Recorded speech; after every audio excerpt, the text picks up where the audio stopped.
Tu veux t'asseoir? Toi aussi, peut-être? Tu peux t'asseoir. Hein. Qu'est-ce qu'il faut? Vas-y, assis-toi. Bah oui. Donc, je fais une petite image sur l'injection, la Pierre Alain. Il s'assoit. Voilà. Voilà, voilà, le matériel est installé. Donc, Charlie, je ne vais jamais questionner sur Bugarache, parce que oui. vous avez écrit ce petit livre que vous m'avez donné. Vous l'avez, ce petit livre? Je l'ai toujours. Et là, je veux commencer la série par Bugarache. Oui, je l'ai là, je peux vous le faire voir. Ah ben, vous pouvez le prendre, comme ça, on l'a en main. Ah, c'était de l'édition personnelle, hein. Ouais. C'était pas pour faire de l'édition en grand volume. Oui. Donc moi, Bugarache, je l'ai découvert en allant à Rennes-le-Château, bien sûr, c'était à côté. Et j'ai souvent travaillé avec Jean Blum, que vous avez connu, Jean Blum, qui s'occupait des cathares, qui avait beaucoup travaillé sur les cathares, et qui avait des relations avec Jean de Régny.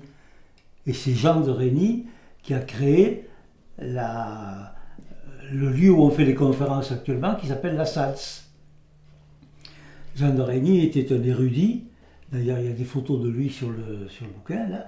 Et on était allé avec Jean Blum, chez Jean de Régny, à l'époque pour monter là-haut, à la Salse où il habitait.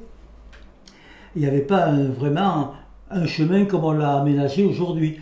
C'était vraiment le côté un peu l'expédition. Donc on y est allé, on avait goûté ensemble la première fois. Et avec Jean de Régny, il nous avait raconté un petit peu ce qu'il avait découvert à Bugarache. Alors là, évidemment, ça peut être cru, ne pas être cru. C'était vraiment assez extraordinaire. Jean de Régny était un conteur, un poète, et en plus de cela, c'était surtout un scientifique. Et lui, il avait entendu des bruits à l'intérieur du Bugarache, dont il avait déduit qu'il y avait dans Bugarache des appareils qui étaient probablement des appareils ou de notre temps ou extraterrestres, et qui avaient une vie dans Bugarache.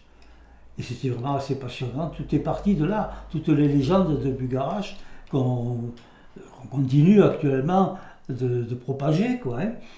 Et il est vrai que Jean de Régny, d'après ce que lui m'a dit, habitait en Afrique du Nord et il avait entendu parler de Bution. Il a entendu parler d'Henri Bution, que j'ai bien connu aussi.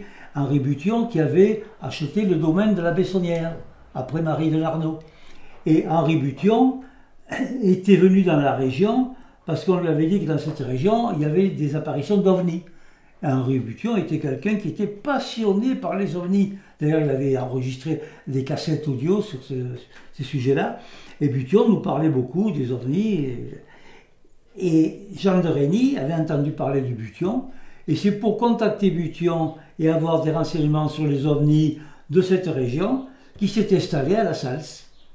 Il a acheté, enfin il n'a pas acheté, il a pu avoir un domaine qui appartient, je crois, au domaine sur le plan juridique, hein.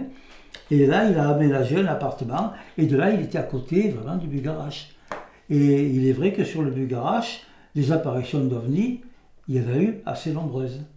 Et actuellement, c'est Émilie et Marc qui sont là-bas, et qui ont aussi du matériel pour filmer, et qui ont filmé des choses curieuses. Quand on voit une lumière qui descend, et qui passe tout d'un coup, comme si elle rentrait dans la terre. Alors évidemment, on voit des phénomènes qu'on peut qualifier d'ovni dans le sens réel de cette expression. OVNI, c'est objet volant non identifié. Alors on voit un objet volant, de là à expliquer ce que c'est, qui c'est qui l'envoie, est-ce qu'il est matériel, est-ce qu'il ne l'est pas, là c'est le côté qu'on n'a jamais pu arriver à encore, sauf des hypothèses. Alors évidemment, chacun, selon ses propres croyances, peut émettre des hypothèses, et là on est dans les extraterrestres, ce qui a amené à la fameuse fin du monde de 2012. Oui, justement, les médias se sont emparés de ce sujet.